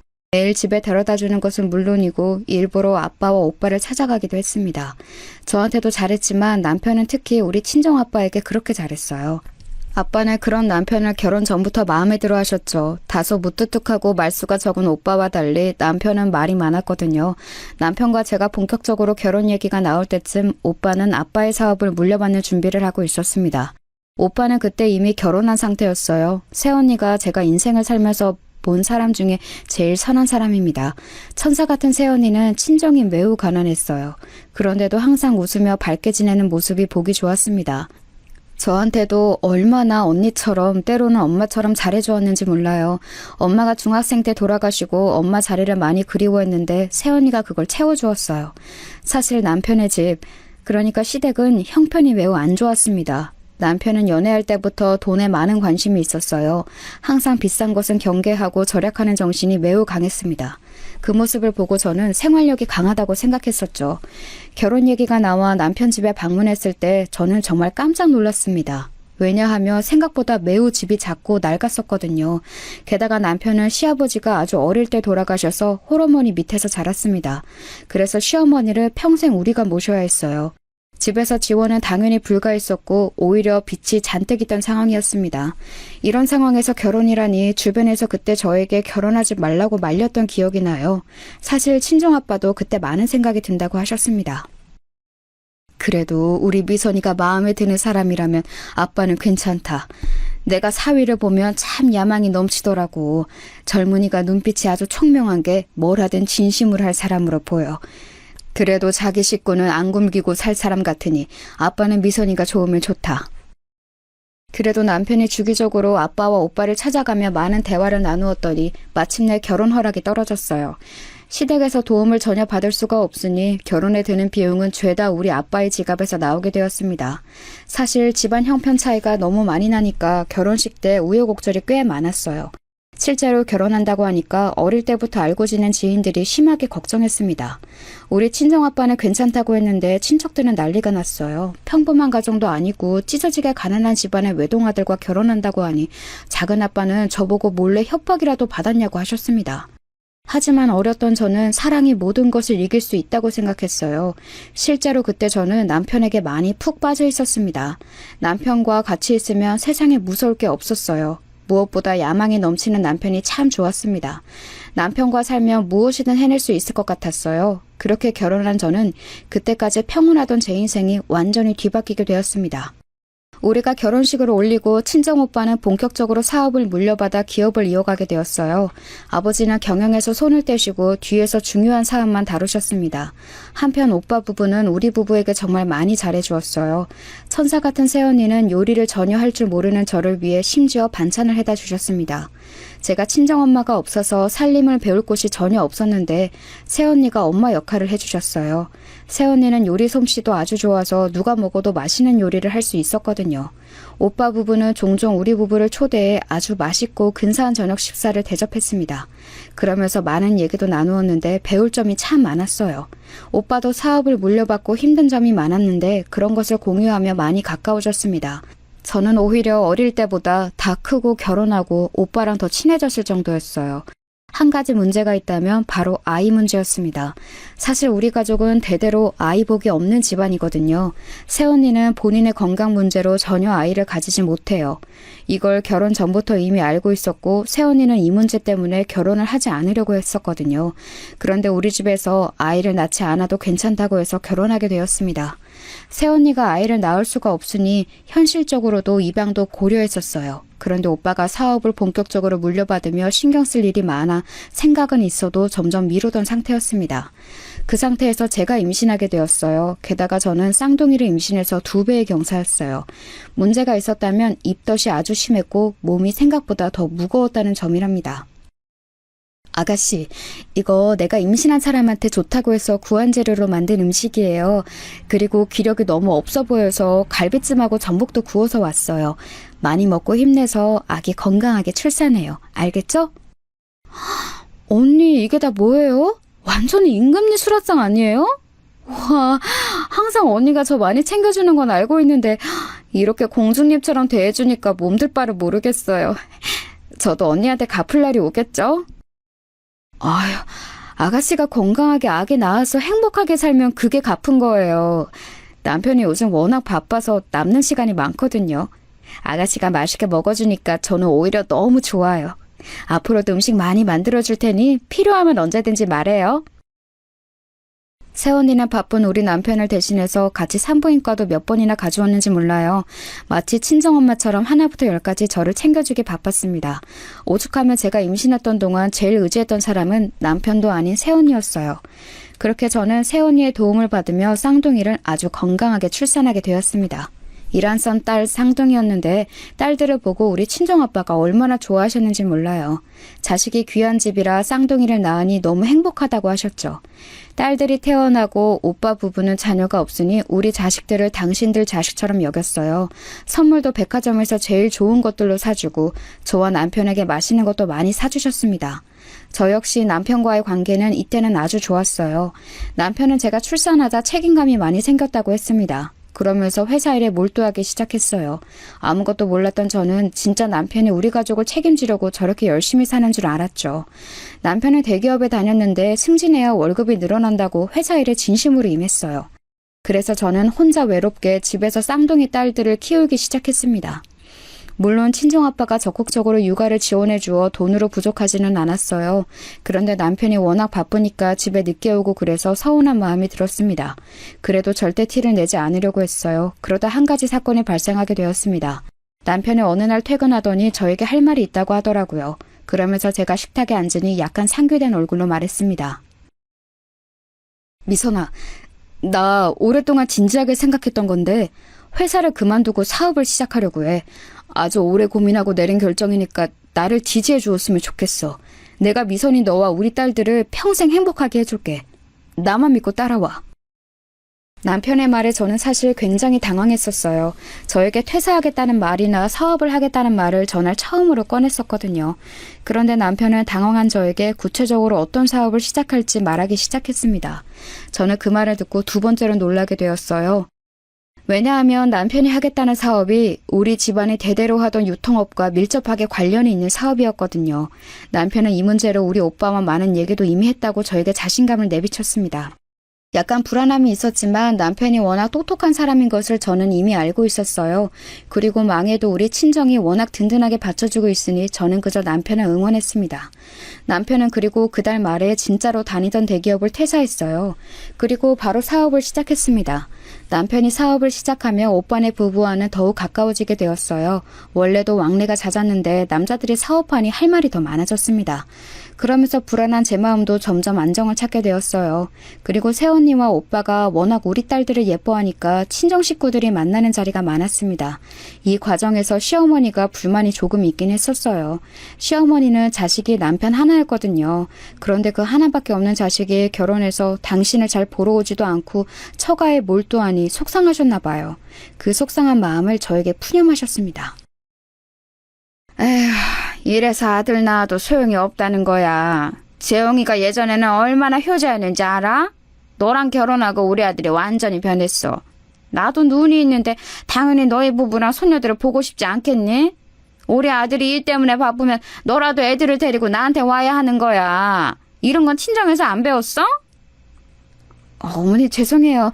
제가 그동안 남편이랑 친정 신경 쓰느라 바빠서 어머니한테 소홀했죠.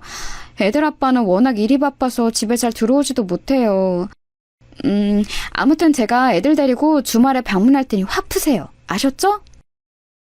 시어머니는 제가 일주일에 한 번이라도 가지 않으면 전화로 서운함을 표현하셨어요. 본인 아들에게는 연락하지 않으면서 저한테는 하루에도 몇 번씩 전화하셨습니다. 실제로 남편이 사업을 시작하며 매우 일이 바빴거든요. 집에도 잘 들어오지 않아도 저 혼자 아기들을 돌보느라 얼마나 힘들었는지 모릅니다.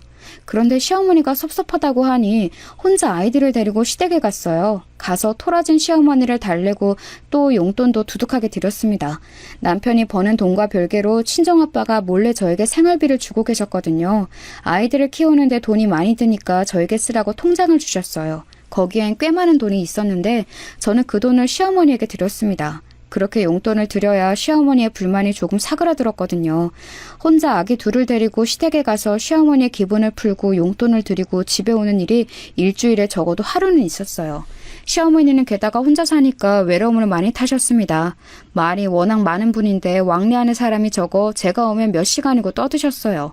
혼자 시어머니를 상대하느라 시댁에 다녀온 날은 진이 빠져서 아무것도 할 수가 없었습니다.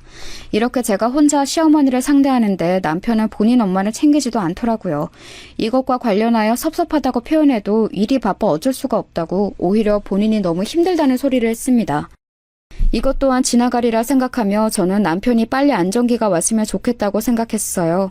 하지만 오빠 부부를 보면서 자꾸 비교되었습니다. 오빠는 남편보다 사업의 규모가 매우 컸어요. 그런데도 새언니와의 기념일을 한 번도 빠지지 않고 챙겼습니다. 우리 남편은 결혼기념일은 물론이고 심지어 제 생일도 까먹고 지나갔거든요. 당신 너무한 거 아니야? 아무리 그래도 아내 생일을 기억 못하는 남편이 어디 있어? 당신 사업하는 거 다 나랑 우리 가영이랑 나영이 먹어 살리려고 하는 거라며. 그런데 이러면 어떡해? 너 너무 서운해. 어머니도 내가 혼자 다 챙기잖아. 아우 진짜 미선아. 제발 나한테 그만 뭐라고 하면 안 돼? 나 안 그래도 사업 확장한다고 밤낮 없이 일하는 거 모르니? 매년 돌아오는 생일 그거 한번 까먹었다고 나한테 이러면 어떡해. 그리고 내가 장인어른한테 얼마나 잘하는데 나라면 우리 엄마 챙기는 거 당연하다고 생각할 거야. 나도 당신이 우리 아빠한테 결혼 전부터 잘했던 거 아니까 그동안 꾹 참고 어머니 챙겼잖아. 그런데 이건 조금 도가 지나치니까 그런 거지. 내가 결혼기념일은 그냥 넘어갔어도 이렇게 생일까지 지나가니까 속상해서 그래. 그만해, 그만하자. 나 내일 빨리 출근해야 해서 바빠. 그냥 자고 나중에 얘기하자. 알겠지? 남편에게 서운함을 토로해도 들은 척도 하지 않았어요. 점점 서운함이 늘어나고 있었죠. 그런데 그 서러움을 원래는 새언니에게 토로했는데 그때는 그러지를 못했습니다. 왜냐하면 새언니의 표정이 눈에 띄게 어두워지기 시작했거든요. 언니에게 무슨 일이 있냐고 물어도 언니는 그저 씁쓸하게 웃었어요. 오빠에게 물어도 오빠는 그저 한숨을 내쉴 뿐이었습니다. 오빠 부부에게 혹시 무슨 일이 생긴 것 같아 친정아빠에게 도움을 요청했어요. 그런데 친정아빠는 오히려 저보다 오빠 부부에 관해 모르고 있었습니다. 의아함을 유지한 채 혼자 시어머니를 열심히 챙기고 사니 어느덧 우리 딸들의 나이가 5살이 되었습니다. 그동안 남편은 사업이 생각보다 많이 커졌어요. 남편과의 사이가 신혼 때처럼 좋지는 않았어도 저도 남편을 이해하려고 노력하니 괜찮아진 상태였습니다. 그러다 아이들을 키우느라 오빠 부부와 자연스럽게 멀어져서 오랜만에 오빠네 집에 간 날 저는 아주 깜짝 놀랐어요. 원래는 저를 새언니가 자주 챙겨주어 일주일에도 몇 번이나 오빠 집에 갔었거든요. 그런데 아이들이 크면서 저도 시어머니를 혼자 아이들을 데리고 방문하고 또 아이들도 여기저기 다니다 보니 바빠서 잘 가지 못했어요. 그래서 몇 달 만에 새언니와 오빠를 보러 혼자 아이들을 챙겨갔는데 오빠가 살이 10kg도 더 빠져 있었습니다. 너무 놀라서 무슨 건강에 문제가 생긴 줄 알았어요. 실제로 얼굴이 많이 상해 있었고 새언니도 근심이 많아 보였습니다. 제가 조심스럽게 혹시 무슨 문제가 있냐고 했더니 둘은 괜찮다고 말을 아꼈어요. 그날 집에 오며 얼마나 많은 생각을 했는지 모릅니다. 혹시라도 건강에 이상이 있을까봐 친정아빠에게 다음날 연락하려고 했어요. 그런데 거짓말처럼 바로 다음날 아침에 제가 연락하기 전에 아빠에게 먼저 연락이 왔습니다. 미선아, 김서방 어디 있니? 이게 무슨 일이냐? 아니 지금 너는 어디야? 김서방은? 세상에, 아이고 어떡하니, 어떡해. 응? 아빠, 내가 안 그래도 연락하려고 했었어요. 아침부터 웬일이야? 우리 통했나 보다. 김서방은 어제 회사 일이 매우 바쁘다고 안 들어왔어요. 회사 옆에 일 바쁠 때 자는 집 하나 구했거든요. 아마 근데 지금은 출근했을 텐데요? 왜요? 무슨 일 있어요? 미선아, 나도 회사에서 연락이 급하게 와서 지금 알게 됐어. 잘 들어라. 우리 집안 사업이 제대로 망했어. 이걸 어떡하니? 일단 급한 대로 김서방에게 도와달라고 해야 할 것 같아. 그런데 내 전화를 안 받아서 지금 회사로 가고 있다. 너라도 연락할래? 뭐라고요? 아빠 그게 갑자기 무슨 말이에요?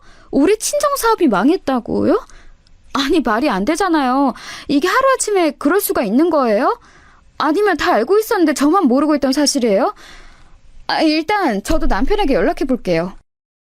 아빠의 전화에 저는 너무 놀랐습니다. 피가 식는 기분이라는 게 이런 기분이구나 알게 되었어요. 손이 너무 떨려서 남편에게 전화를 거는 것도 힘들었습니다. 겨우 정신을 붙들고 남편에게 전화했는데 통화 중이더라고요. 오빠와 새언니에게 연락해도 연결이 되지 않았습니다. 너무 놀라서 혼자 찬물을 마시며 겨우 진정하려고 했어요. 그런데 여전히 몸이 사시나무처럼 떨려서 진정할 수가 없었습니다. 당장 남편에게 가고 싶었는데 아이들이 유치원에서 오면 봐줄 사람이 없었어요. 혹시나 해서 시어머니에게 연락했는데 어머니는 오히려 그게 무슨 소리냐고 묻더라고요. 당신 아들에게 무슨 일이 생겼냐고 흥분하길래 달래느라 고생했어요. 그 상태로 저는 가족들의 연락을 겨우 기다리고 있었습니다. 어렸을 때부터 우리 집에 서류를 처리하던 김비서님이 있었어요. 그 김비서님은 아빠가 자리에서 물러나며 은퇴하셨는데 그분에게 연락이 왔습니다. 오랜만에 김비서님의 목소리를 들으니 눈물이 나오더라고요. 겨우 진정하고 들어봤더니 친정 사업이 망했고 돌이킬 수 없다고 말씀하셨습니다. 어디서부터 손을 대야 할지 본인도 모르겠다고 한숨을 쉬더라고요.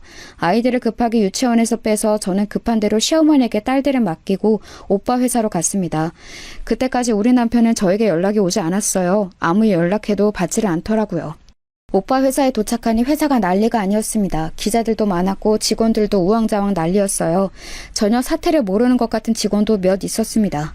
저도 오빠 회사에 종종 방문해서 얼굴이 익숙한 사람도 있었는데 다들 울상이었어요. 그런데 이상한 점이 있었어요. 아무리 오빠를 찾아도 오빠의 모습이 보이지 않았습니다. 회사 내부는 말 그대로 엉망진창이었어요. 여기에는 오빠가 없는 것 같아 오빠가 사는 아파트로 갔는데 이상할 정도로 조용했습니다. 오빠는 물론이고 세원이도 집에 없었어요. 어디 나갔나 생각하며 아빠에게 연락했더니 아빠도 오빠의 집으로 왔어요. 그렇게 오빠 부부를 기다리는데 다음 날이 되어도 오빠 부부는 나타나지 않았습니다. 그 사이 남편과 연락이 겨우 되었는데 남편도 당황한 상태였어요. 여보, 이게 무슨 일이야? 나 급한 일 때문에 종일 회사에서 회의하느라 몰랐어. 회사가 부도가 났다고? 아니, 너무 당황스럽다. 나 일단 당신 있는 곳으로 갈게. 기다려. 남편까지 같이 오빠와 세원이를 기다리다 못해 찾았는데 찾을 수가 없었어요. 그 과정에서 몇십 년간 운영했던 우리 친정사업은 돌이킬 수 없을 정도로 망하게 되었습니다. 친정아버지와 할아버지가 사업을 확장하려고 얼마나 고생했는지 저는 알고 있거든요. 그렇게 잠도 자지 않고 밥도 먹지 않고 키운 사업이 망하는 건 한순간이었습니다. 너무 허탈하고 속상했는데 아버지 마음은 어땠겠어요? 그때 우리 친정아빠의 표정은 제가 설명할 수 없는 표정이었습니다. 오빠 부부가 마치 신기루처럼 사라지고 말한 일이 일어났어요. 세원이 부모님이 울며 저를 찾아와서 제발 당신 딸을 찾아달라고 하셨습니다. 그런데 저도 아무리 오빠네 부부를 찾고 싶어도 찾을 수가 없었어요. 오히려 제가 제일 오빠 부부를 보고 싶었을 거예요. 그런데 경찰도 이렇게 행방이 묘연할 수가 없다고 조심스럽게 죽었을 가능성이 있다는 말도 했습니다. 당연히 저는 그런 말이 달갑지 않았어요. 그래서 절대 죽었을 리는 없다고 했죠. 아이들을 시어머니에게 강제로 맡기고 열심히 전국 팔도를 뒤지기 시작했어요. 하지만 정말 털끝 하나 보이지 않았습니다. 집안 대대로 내려오던 사업이 망하고 아들 부부가 아예 사라지자 아빠는 충격이 매우 크셨어요. 그래서 아버지는 충격에 말을 할 수가 없게 되었습니다. 본인이 말할 의지가 없으셨어요. 병원에 가도 말을 한마디도 꺼내지 않으셨죠. 의사는 마음의 문이 너무 굳게 닫혀서 이건 의지의 문제라고 하더라고요. 심지어 아버지는 사업이 망했는데 친척들까지 모른 척하자 충격에 쓰러져서 병원에 몇 달을 누워 계셨어요. 아버지가 쓰러지고 저도 너무 삶이 힘들었습니다. 입에 아무것도 들어가지 않아 먹지를 않으니 살이 매우 많이 빠졌어요. 이렇게 힘든데 너무 아이러니하게 남편의 사업은 점점 커졌습니다. 남편 보고 도와달라고 하고 싶었지만 이미 망할 대로 망한 우리 친정회사는 그냥 그대로 부도가 났어요. 심적으로 힘드니까 남편에게 의지하고 싶은 것은 당연하잖아요. 그런데 남편은 커진 회사를 더 크게 확장할 생각뿐이었습니다. 그래서 아예 집에 들어오지 않는 날도 아주 많았어요. 시어머니는 제가 오빠 부부를 찾고 친정아빠를 돌보느라 아이들을 맡기니 노골적으로 저에게 욕하기 시작했어요. 그래서 아이들도 혼자 돌보게 되었습니다. 시어머니는 본인 아들은 문제가 없으니 더 당당해지셨어요. 우리 친정에 별 볼이 없으니 그때부터 저를 대놓고 구박하기 시작했습니다. 친정아빠가 쓰러져서 병원에 있으니 아빠에게 받던 생활비는 당연히 없었어요. 그래서 남편에게 돈을 달라고 해야 하는 날이 많았습니다. 남편은 그렇게 본인 회사가 커져도 생활비를 아주 적게 줬거든요. 친정아빠는 기적적으로 눈을 뜨고 집에서 혼자 살기 시작했습니다. 아빠가 그동안 모은 돈으로 병원비를 해결하니 아빠는 당장 생활이 힘드셨어요. 몸이 아픈 상태라 어디 가서 일할 수도 없으셨죠. 저도 급한 대로 친척들에게 연락해서 돈을 요청했는데 어쩜 그렇게 매몰차게 거절하던지 상처를 아주 많이 받았습니다. 시어머니에게 혹시나 해서 돈 얘기를 꺼냈더니 무슨 반응이 나왔는지 아세요? 자기를 물주로 한다고 본인 아들이 너무 안쓰럽고 불쌍하다고 울기 시작하셨어요. 저에게 나가라고 소금을 뿌리고 등을 떠밀기까지 하셨습니다. 그렇게 우리 아빠 돈으로 용돈을 줄 때는 수금하듯 가져갔으면서 어이가 없었습니다. 그래서 저는 남편에게 계속 생활비를 요청하게 되었어요. 그런데 여기서 문제가 생겼습니다. 제가 우리 집 생활비를 타면서 그 돈으로 아빠에게 생필품을 사주었거든요. 우리 집 음식 재료를 사면서 아빠에게 가져다 주기도 했었어요. 오빠네 부부가 실종되었으니 아빠를 챙길 사람은 이 세상에 저 한 명뿐이었습니다. 그런데 그 생활도 오래가지 못했어요. 왜냐하면 남편이 어느 날 진지하게 저를 식탁에 앉히더니 말을 계속했습니다. 당신 왜 이렇게 생활비를 많이 쓰는 거야? 점점 생활비가 늘어나는데 너무한 거 아니야? 당신이 사치 부리는 사람인 줄 몰랐는데 왜 자꾸 요구하는 금액이 커지는 거야? 도대체 어디에 그렇게 돈을 쓰는 거야? 그게 애들 학원비가 워낙 비싸니까 그렇지. 또 우리 아빠가 혼자 계시니까 내가 도와주고 있거든. 어려울 때 서로 돕고 사는 게 가족이잖아. 내가 딸인데 아픈 아빠를 모른 척 할 수도 없고, 안 그래? 장인어른이 워낙 상황이 좋지 않으니까 어쩔 수 없지. 그래도 너무 퍼질 수는 없어. 내가 아무리 사업이 잘 되어도 언제 망할지 모르잖아? 평생 장인어른을 우리가 돌봐야 하나? 남편의 말에 저는 너무나도 서운했습니다. 당연히 자식이며 부모를 끝까지 책임져야 하는 건 아닌가요? 하지만 거기에 저는 아무 말도 할 수가 없었어요. 이러다 사건이 하나 터지게 되었습니다. 바로 시어머니와 제가 갈등이 생겼어요. 시어머니는 제가 친정일 때문에 본인을 소홀히 한다고 단단히 화가 난 상태였습니다. 제가 아이들을 당신에게 맡겼는데 제대로 보답하지 않는다고 하셨죠. 게다가 돈을 요구했다가 천하의 양심 없는 며느리가 되어있던 상태였어요. 그런 상태에서 시어머니는 무려 저에게 제주도를 가자고 하셨습니다. 만약 우리 친정이 여전히 잘 나가던 상태였으면 저는 시어머니를 모시고 제주도에 갔을 거예요. 그런데 그때는 상황이 너무 아니었습니다. 친정아빠는 집에서 혼자 거동도 불편한 채로 누워 계셨고 오빠네 부부는 여전히 행방불명이었거든요. 어머니를 모시고 제주도에 도저히 갈 수가 없었습니다. 그런데 제가 난처함을 표현하며 거절하자 시어머니는 잔뜩 화가 나셨어요. 저에게 배은망덕하다며 우리 아들의 돈으로 갈 건데 네가 뭔데 그러냐는 말까지 들었습니다. 안 그래도 마음에 여유가 없던 저는 시어머니의 그 말에 말이 예쁘게 나가지 않았어요. 어머니, 저도 여유가 있으면 어머니 모시고 제주도에 한 달도 갈 수 있어요. 그런데 지금 상황 뻔히 아시면서 왜 그러세요? 게다가 지금 애들 아빠는 일 때문에 바빠서 분명히 못 갈 거예요. 그러면 제가 초등학생인 우리 딸들 데리고 어머니 혼자 모시고 다녀와야 하잖아요. 현실적으로 제가 제주도에 가면 아빠를 돌볼 수도 없고. 죄송해요. 그러면 네 아빠 그렇게 평생 누워있으면 너는 평생 슬퍼할 거냐? 지금 너희 오빠네 부부 사라진 지가 언제야? 산 사람은 살아야 하는 거야. 막말로 지금 그렇게 소식 없는 거 보면 어디 가서 죽은 거 아니야? 뭐라고요? 어머니, 아무리 그래도 어떻게 그런 말씀을 저에게 하실 수가 있으세요? 우리 오빠랑 새언니가 죽었다뇨. 어머님이 저한테 잘해주시면 제가 먼저 여행 가자고 했을 거예요. 저한테 그러지 마시고 그렇게 소중한 어머님 아들한테 가자고 하세요. 물론 어른에게 그런 식으로 말한 것을 누가 보면 뭐라 할 수도 있습니다.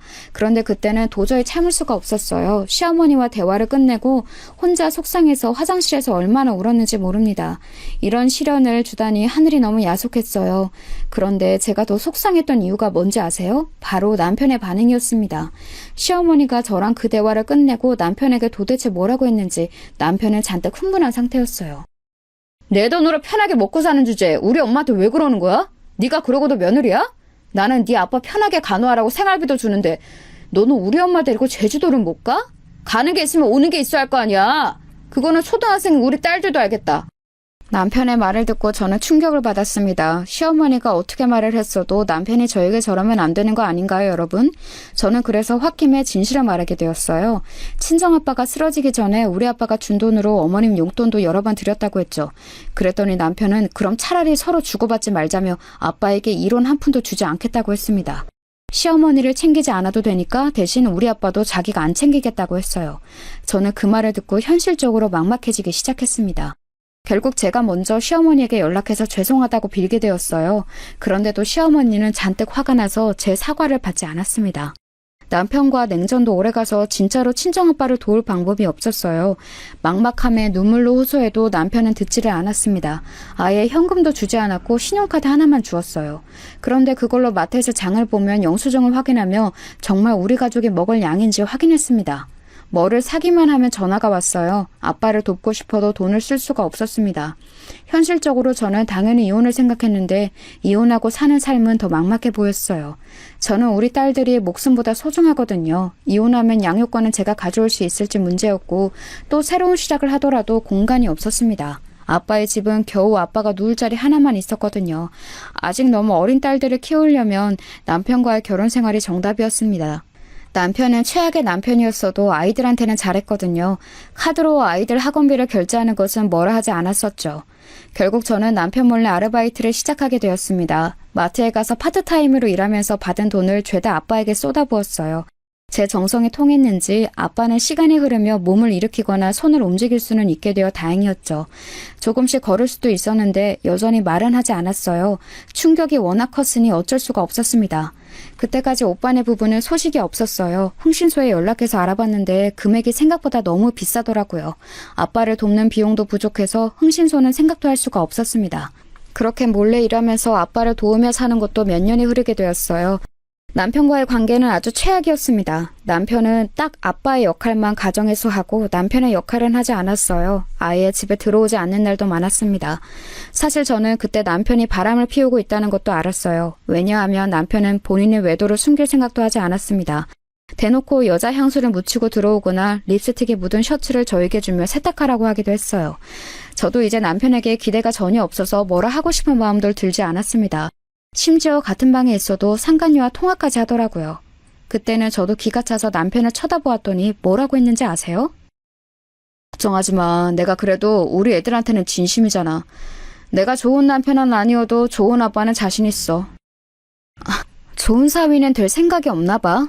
그렇게 결혼 전에는 우리 아빠한테 먼저 찾아가고 그러더니 너무하네. 당신 우리 아빠 쓰러지고 한 번도 안 찾아간 거 알아? 인간 대 인간으로 사람이 그러면 안 되는 거 아니야? 남편은 제가 서러움에 복받쳐 아빠 얘기를 꺼내자 귀찮다는 듯이 손짓을 하기 시작했어요. 그런 모습에 너무 상처를 많이 받았습니다. 이렇게 저는 지옥 같은 세월을 보냈어요. 그렇게 아이들만 보고 살기 시작했습니다. 간간히 오빠 부부를 찾으려고 애를 써도 제가 현실적으로 할 수 있는 것은 없었어요. 오빠네가 살던 집은 그대로였는데 시간이 날 때마다 가서 괜히 청소하기도 했습니다. 혼자 오빠네 집에 앉아있으면 예전 생각이 참 많이 났어요. 그러면서 친오빠도 친오빠지만 엄마처럼 저를 챙겨주던 새언니가 그렇게 그리웠습니다. 아빠는 저지경이 되고 남편과의 사이는 최악이고 마음 둘 곳이 전혀 없었어요. 그리고 제가 원래 피아노를 전공했는데 결혼하면서 피아노를 그만두었거든요. 이거는 아직도 후회되는 일이랍니다. 원래는 피아노를 더 배우려고 유학도 준비하고 있었어요. 그런데 남편이 결혼하자고 해서 유학을 포기하고 결혼을 서둘렀던 거랍니다. 같이 피아노를 전공했던 제 친구들은 교수로 일하거나 적어도 학원 원장을 하며 너무 잘 살고 있었어요. 저는 친정이 망하고 주변과 연락을 다 끊었습니다. 우리 집에 관해서 얘기가 나오는 것도 너무 싫었고 할 말도 없었어요. 진심으로 도와주려고 하던 친구들이 있었을 수도 있는데 그냥 다 부담스러웠습니다. 이렇게 살던 어느 날 친정 아빠네 집에 가서 집안일도 하고 아빠를 돌보려고 했어요. 세월이 흐르며 아빠는 말은 여전히 없었는데 그래도 어느 정도 거동은 가능했습니다. 늘 제가 오면 그래도 빤히 저를 바라보곤 했는데 그날은 아빠가 심상치 않았어요. 표정이 심하게 어두웠고 저를 오래 쳐다보지도 않더라고요. 자세히 보니 식은땀까지 흘리고 있었습니다. 순간 아빠의 건강에 이상이 생겼다는 직감이 들었어요. 그래서 그런 아빠를 데리고 급하게 병원에 가서 검사를 받게 되었습니다. 예전보다는 거동이 어느 정도는 가능해도 아빠는 온전한 정상인의 형태는 아니었어요. 그래서 땀을 뻘뻘 흘리며 겨우 택시에 태워 응급실에 갔습니다. 그런데 저는 응급실에 도착해서 검사하고 의사의 말을 들으며 정말 깜짝 놀라게 되었어요. 이게 지금 어떻게 설명해야 할지 저도 모르겠습니다. 일단 환자분이 현대의학으로는 설명하기 힘들어요. 입원해서 조금 징후를 지켜봐야 할 것 같습니다. 지금은 해당하는 병명이 없어요. 의사의 말에 저는 너무 놀라서 당황했어요. 아빠를 입원시키고 곁을 지키는데 병원비 걱정이 제일 먼저 들었습니다. 아픈 아빠를 두고 병원비가 먼저 생각이 나서 너무 미안했어요. 하지만 어쩔 수가 없었습니다. 제가 실제로 남는 시간에 겨우 일하면서 아빠의 생활비를 대고 있는데 병원비는 어마어마하잖아요. 끌어서 올 돈도 전혀 없었고요. 그렇게 일주일간 입원 끝에 의사는 저에게 말했습니다. 유감스럽지만 희귀병입니다. 이게 원인을 정확하게 알 수가 없어요. 그래서 최대한 진통제 위주로 처방할 건데 혹시 모르니 입원을 계속해서 경과를 지켜봐야 해요. 이대로 집에 가시게 된다면 생명이 위독합니다. 아빠는 병명도 제대로 없는 희귀병이었어요. 온몸에서 열도 심하게 나고 몸을 움직일 수도 없었습니다. 피부에는 반점이 올라오고 아빠는 고통에 너무 힘들어했어요. 가장 힘든 것은 원인을 모른다는 거였습니다. 그런 아빠를 집으로 데려갈 수는 없었어요. 병원에서도 입원해서 상태를 봐야 한다고 했었죠. 제가 아빠를 도우며 몰래 모았던 돈은 겨우 70만 원이었습니다. 그 돈은 첫날 응급실 비용으로 전부 썼어요. 아무리 주위를 둘러봐도 돈을 빌릴 곳이 없었습니다. 급하게 피아노를 같이 전공했던 동기들과 연락이 끊긴 친척들에게도 연락했어요. 하지만 한 명도 저를 도와주는 사람이 없었습니다. 너무 막막해서 눈물도 나오지 않았어요. 결국 저는 남편에게 부탁하게 되었습니다. 사실 남편은 그때 사업이 너무 잘된 상태였어요. 누가 들어도 아는 회사를 운영하고 있었습니다. 너무 슬프게도 그런 남편은 저에게 전혀 관심이 없었어요. 대놓고 바람을 피우고 아예 집에 들어오지도 않았습니다. 저에게 생활비를 주지도 않았어요. 그저 겉으로만 부부라는 관계였습니다. 남편과 말한 지도 얼마나 오래되었는지 모르던 상태였어요. 남편에게 부탁하려고 이틀이나 기다렸더니 남편이 집에 왔습니다. 평소였으면 남편이 와도 그냥 아무 말도 하지 않았을 텐데 그날은 제가 먼저 말을 걸었어요. 먼저 잘 다녀왔냐고 했더니 놀란 눈을 하더라고요. 아이들이 잠에 든 것을 확인하고 저는 남편에게 어렵게 말을 꺼냈습니다. 여보, 당신한테 이런 말을 해서 너무 미안해. 그런데 우리 아빠가 지금 많이 아파. 제발 한 번만 도와주면 안 될까? 응? 내가 이렇게 빌게. 당신이 하라는 대로 다 할게. 어머님도 내가 많이 챙길게. 그런데 남편은 제가 아무리 부탁해도 들은 척도 하지 않았어요. 아예 제 말을 듣지 않았습니다. 말 그대로 무시하고 그대로 침대에 누워 잠을 자더라고요. 철저하게 제 부탁은 무시당하게 되었죠. 너무 비참하고 속상해서 그날 밤은 한숨도 자지 못했습니다. 그렇게 다음 날이 되고 병원에 갔더니 간호사가 저를 불렀어요. 오늘은 꼭 수납해야 한다고 강조했습니다. 그렇지 않으면 아빠를 계속해서 입원시킬 수가 없다고 했죠. 너무 막막해서 신이 있다며 저를 도와달라고 마음속으로 빌었어요. 그러다 순간 한 가지 방법이 떠올랐습니다. 남편이 저에게는 최악이어도 본인 자식들은 예뻐하잖아요. 그래서 저는 쌍둥이 딸 중 첫째가 다쳤다고 남편에게 거짓말을 했습니다. 딸들은 다행히 아빠가 아무리 본인들에게 잘해주어도 어린 시절을 저랑 보냈잖아요. 남편이 워낙 바빠서 딸들을 제대로 챙겨주지 않았습니다. 그래서 완전히 엄마 편이었어요. 다행히 이런 제 상황을 딸들도 알고 있었습니다. 그래서 첫째는 본인이 직접 전화로 남편에게 응급실에 왔다고 했어요. 그랬더니 남편은 정말 말 그대로 한 걸음에 병원으로 달려왔습니다. 병원에 온 남편에게 저는 창피함을 뒤로하고 빌기 시작했어요. 여보, 제발 내가 이렇게 말 안 하면 당신이 진짜 돈을 빌려주지 않을 것 같아서 거짓말을 하게 되었어. 제발 우리 아빠 병원비를 내어주면 안 될까? 우리 딸 병원비라고 생각하고 내주라. 내가 이렇게 빌게. 아빠 지금 수납하지 않으면 당장 나가야 한다고 했어. 내가 왜? 도대체 내가 장인어른 병원비를 왜 내야 해? 전 그러면 차용증 써. 그러면 빌려줄게. 대신 이자는 시중은행보다 높게 받을게. 남편의 말을 듣고 저는 너무 속상했어요. 저게 과연 남편이 맞나 싶었습니다. 그런데 여러분, 순간 믿을 수 없는 일이 일어났어요. 바로 기적이 저를 찾아왔습니다. 원수 같은 남편의 얼굴을 쳐다보고 있었는데 누가 갑자기 병원 문을 열고 들어왔어요. 당당하게 걸어오더니 병원비 제가 완납했습니다. 신경 쓰지 마세요 하는 거예요. 도대체 누가 저러나 싶어봤더니 그게 누구였는지 아세요? 바로 우리 집안 사업이 망하고 그대로 행방불명이 되었던 우리 친오빠였습니다. 너무 놀라 그대로 입을 벌리고 굳은 채로 오빠를 바라보았어요. 아무 말도 못하고 이게 무슨 일인가 싶었습니다. 저는 순간 제가 그대로 죽어서 천국에 온 줄 착각했어요. 딸이 신이 나서 외삼촌이라고 부르는 소리를 보면 죽은 것은 아니었죠. 너무 놀라서 숨도 제대로 쉬어지지 않았습니다. 오랜만에 본 오빠는 실종된 상태 그대로였어요. 몰라볼 수가 없었습니다. 그런데 제가 더 놀랐던 점이 뭔지 아세요? 바로 남편의 태도였어요. 우리 오빠가 문을 열고 들어오자 저보다 남편이 더 소스라치게 놀랐거든요. 마치 저승사자를 본 사람처럼 덜덜 떨기 시작했어요. 심지어 몸도 제대로 가누지 못해 그대로 주저앉더라고요. 우리 오빠를 향해 손가락질하며 말을 잇지 못했습니다. 그러더니 갑자기 자기 혼자 거품을 물고 실신까지 했어요. 저는 오빠를 보고 안 그래도 놀랐는데 실신한 남편을 보고 더 놀라게 되었습니다. 이게 도대체 무슨 일인가 싶었어요. 그러자 그런 저를 향해 오빠가 웃으며 말을 건넸습니다. 미선아, 그동안 고생 많았다. 오빠가 천천히 그동안 있었던 일을 다 설명할 테니 조금만 기다리렴.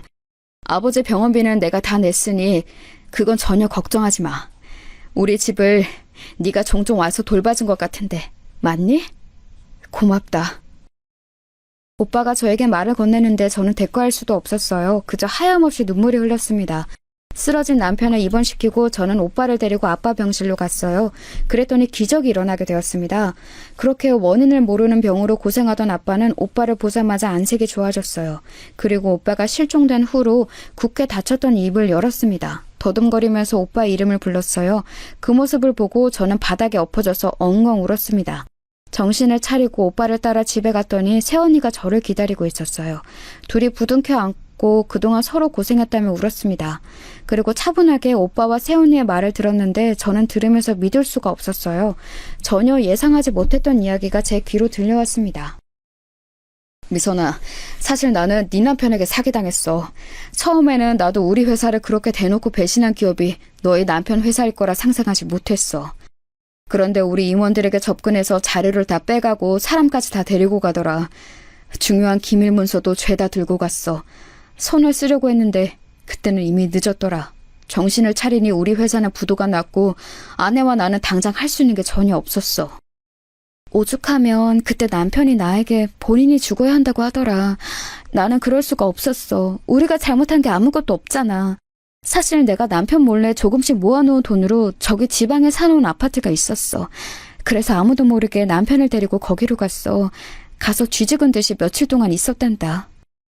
알고 봤더니 우리 남편이 바로 제 친정을 망하게 했던 범인이었어요. 우리 아빠와 오빠에게 접근해서 환심을 사고 그거로 온갖 정보를 빼내서 본인의 사업을 확장했던 거였습니다. 그러면서 파렴치하게 우리 회사의 직원들에게도 접근해서 더 좋은 조건으로 데려갔더라고요. 오빠는 그것도 모르고 사랑하는 여동생의 남편이니까 굳게 믿었다고 해요. 그래서 하나부터 열까지 기업 운영에 관한 모든 것을 알려주었다고 합니다. 그렇게 배신당한 우리 오빠는 천사 같은 새언니 덕분에 살 수 있었어요. 새언니가 오빠 몰래 사놓은 아파트에 가서 둘이 바닥부터 시작했다고 합니다. 지방에서 사람들이 잘 모르는 공장에서 돈만 계속 벌었다고 해요. 다행히 둘에게는 자식이 없어 가능했던 거였죠. 그렇게 모은 돈으로 전국을 돌며 떠돌이 생활을 시작했다고 합니다. 아파트를 팔아 트럭을 사고 생활용품을 팔며 돈을 모았대요. 그러다 조금 여유가 생기자 지방에서 사업을 다시 시작했다고 합니다. 원래 사업에 소질이 있던 우리 오빠는 금세 감을 찾아 그렇게 성공하게 되었던 거죠. 저는 오빠와 새언니가 그동안 고생했던 얘기를 들으니 너무 가슴이 아팠어요. 그런데 오빠 부부는 오히려 제 얘기를 듣고 눈물을 보였습니다. 결론은 우리 남편이 범인이었어요. 오빠는 생각보다 훨씬 큰 회사를 운영하고 있었습니다. 당장 이혼부터 하라고 하며 변호사를 무려 4명이나 선임해 주었어요. 그래서 저는 딸들의 양육권도 빼앗기지 않고 그대로 이혼할 수 있었습니다. 그리고 남편의 회사는 철저하게 망했어요. 우리 친정에 망했던 것처럼 그대로 부도가 났거든요. 오빠는 남편이 우리 친정기업에 했던 것과 그대로 복수했어요. 직원들에게 다가가서 정보를 빼앗고 아무도 돕지 못하게 미리 선수를 쳤죠. 제가 죄송해요. 하라는 대로 다 할게요. 제발 살려주세요. 저는 이 회사가 아니면 살 수가 없어요. 제발 용서하세요. 네? 평생 갚으면서 살게요. 제가 잘못했어요. 됐어. 나는 너랑 다시는 엮이고 싶지 않아. 이 사기꾼아. 그대로 깜빵이나 가라. 면회는 당연히 가지 않을 거야. 너는 양심이 있으면 우리 가족 앞에 나타나지 마. 남편은 예전에 했던 일로 교도소까지 가게 되었습니다. 알고 봤더니 오빠가 철저하게 다 준비해서 저를 만나러 왔던 거였어요. 그리고 그 뒤로 우리 아빠의 건강은 놀랍도록 호전되었어요. 밥도 잘 먹고 운동도 열심히 하니까 금세 희귀병도 완치가 되었습니다. 병의 원인은 바로 마음고생이었어요. 그렇게 아끼던 장남이 사라졌으니 얼마나 당신께서 마음이 아프셨겠어요. 오빠를 보고 아빠는 살고 싶다는 마음이 강하게 들었다고 해요. 그래서 지금은 종종 병원에 가기는 해도 예전처럼 누워만 있지는 않아요. 얼마나 다행인지 모릅니다. 여러분, 여기까지가 제가 준비한 사연입니다. 재미있게 들으셨나요? 저는 이제 남은 인생을 아빠를 모시며 2딸과 행복하게 살려고 해요. 제 얘기 들어주셔서 감사합니다.